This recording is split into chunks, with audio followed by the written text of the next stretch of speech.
Hi, today I'll be telling you all about a personal experience that happened on Halloween a couple of years back. This story is somewhat difficult to tell, but I think you all will enjoy it. My main purpose for this video is to spread awareness, especially in a big neighborhood on Halloween night. Now, without further ado, let's get on to the story. It was about 10 years ago. I was in the start of my second grade year, or third, I can't remember. And there's this huge neighborhood that all the children in my abnormally large family would meet up at for a family gathering. So naturally, all the older kids would have to trick-or-treat, or do whatever they did, in the 5-mile wide neighborhood, while the younger kids would walk a separate way with the parents not far behind. But not this year. This year I have been especially excited. This year, me and my two other cousins in the same age group were going out alone. Now, on a side note, let's make it clear that you should not let your 8-year-old child roam around in a huge neighborhood alone. Because, let's be honest, the older kids aren't going to watch your children. They have better things to do, and nobody's too old to get kidnapped.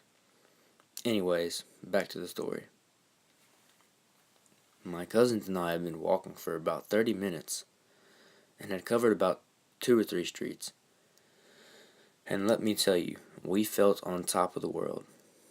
There's nothing like being that young and having a sense of freedom and maturity. Until about 2 hours later. My cousin, well, let's call him Jacob, pointed out that we should turn back, as our pillowcases were beginning to overflow with sweets, and as you can guess, we were anxious to get back to my uncle's house and dig into it. But by then it was pitch black outside, and we all of a sudden realized that the houses around us had shrunken in size, and it then became obvious that we were alone in the abandoned, not so good part of the neighborhood. Well, almost abandoned. We turned the corner on some random street hoping to see any sign of movement or light, and we saw 4 middle-aged men sipping beers around a fire, sitting on the back of a trailer. I had a weird feeling about it, considering the fact that I couldn't see my hand in front of me, much less the faces of these random guys. So I reached back to tell them we should turn around, when I realized that my cousins are not there. Oh shit, I think to myself. They must have turned on a different street. And at that time, none of us had cell phones, so that raised yet another problem. I now had no choice but to ask the only people in sight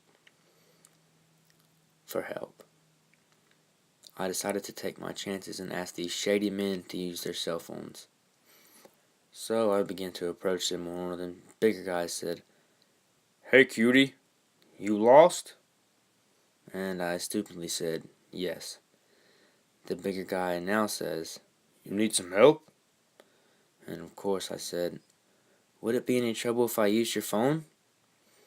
So this 6'4", probably 325-pound guy picks me up and says, "Yeah baby, it's inside, let's go." Whoa.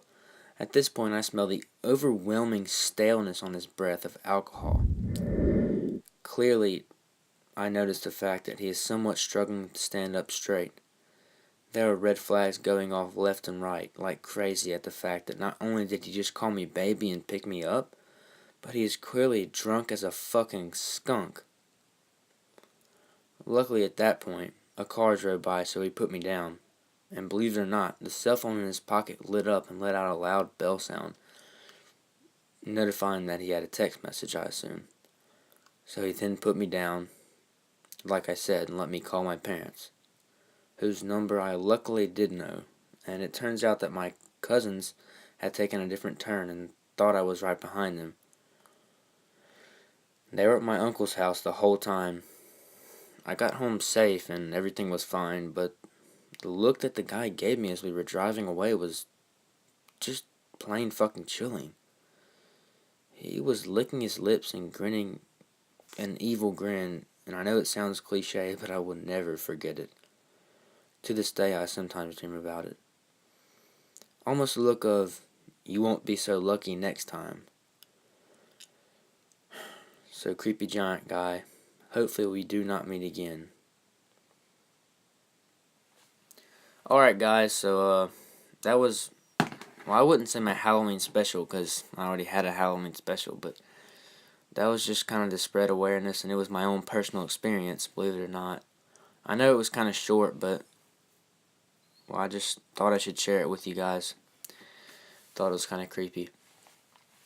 Just to let you guys know, if you aren't subscribed to me yet, please do. I could use all the support in trying to grow this channel that I can get. There will be 3 to 5 channels.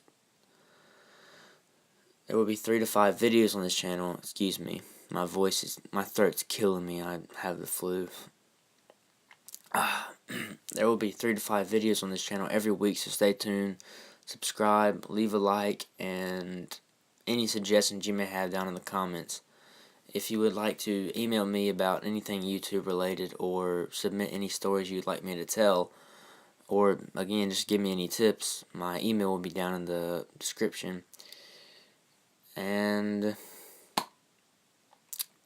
well, thanks for watching, and remember, you're never alone.